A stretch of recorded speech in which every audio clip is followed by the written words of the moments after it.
Hey folks, good morning. TYH, it's Dan Alborn. Back at it after a few days. Sorry I haven't been maybe doing them as regularly as recent.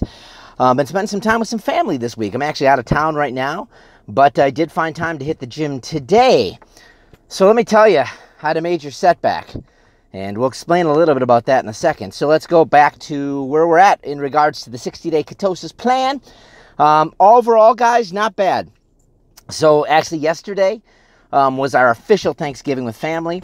We got together, had some turkey. We smoked a turkey. I'm telling you, if you have an opportunity to smoke a turkey, you will never put a turkey in an oven again. It was absolutely amazing.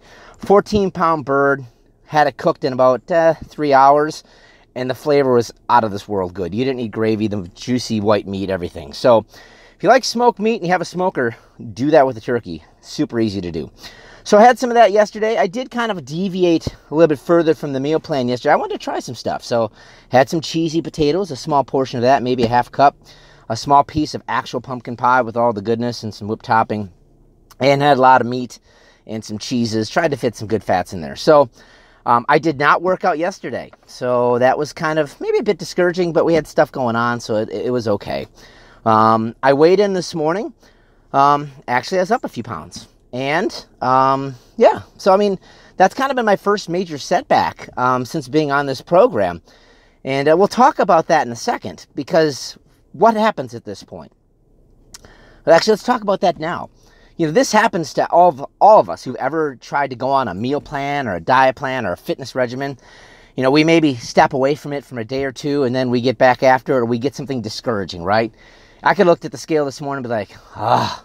But I have to remember a few things. One, it's only a weight number. That doesn't indicate a lot of other things. How is my body looking? How are my clothes feeling? Am I building muscle? Muscle is heavier than fat. So at times, even though you may not see the meter move on the weight scale, you're still actually doing well. So I kind of put that all into perspective. So I could have looked at the scale today and been like, you know what, this sucks. This whole workout thing is just garbage. And then I fall back into old habits, right? So this is the fork in the road, folks. This is where you get to that point and be like, okay, am I going to jump back on and continue what I had a goal to do? Or am I just going to be like, you know what, I'm not going that road anymore. I'm just going to go back to what I used to. So I went back on today. I'm back into the workout regimen. Today was a combination of some pull-ups and some, what are those things? Dips, I guess, where you're kind of, using your triceps to lift you up. And my time from last week, I actually improved upon a minute. I took a minute off my time from last week, and I increased some of the weight that I was using in the exercise.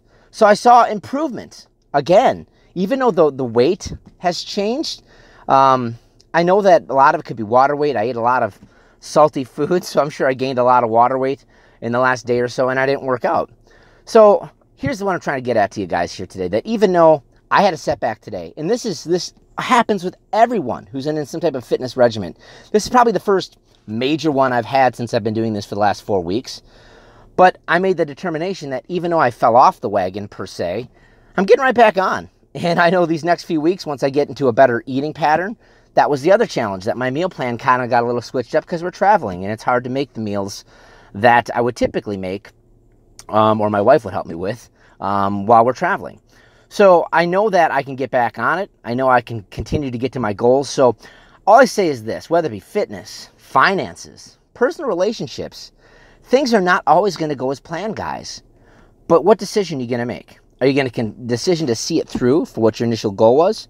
Or do you throw up the white flag and just quit?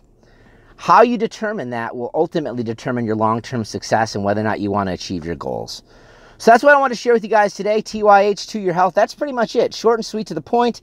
Like I said, I just got done with the gym. I just wanted to kind of share this with you because it's not always cherries and berries. It doesn't always go great. I know I've had a lot of positive things have happened, but when I look at the scale, it's changed for me. So I share all that with you today to hopefully be an encouragement, to keep you focused on your goals, whether it be fitness, personal, even spiritual. A real quick side note. At times you feel like, I'm not doing the right things for God. And maybe God's not happy with me if you're, I guess, in the spiritual mindset.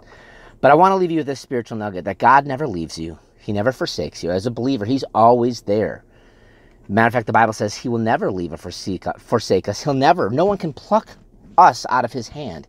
He's always right there with us. We just need to remember that truth, trust in that truth, and rely on him. Hey guys, have a great day today. Yeah, it's the Thursday edition of TYH. Dan Alborn. Have yourself a great day. See ya.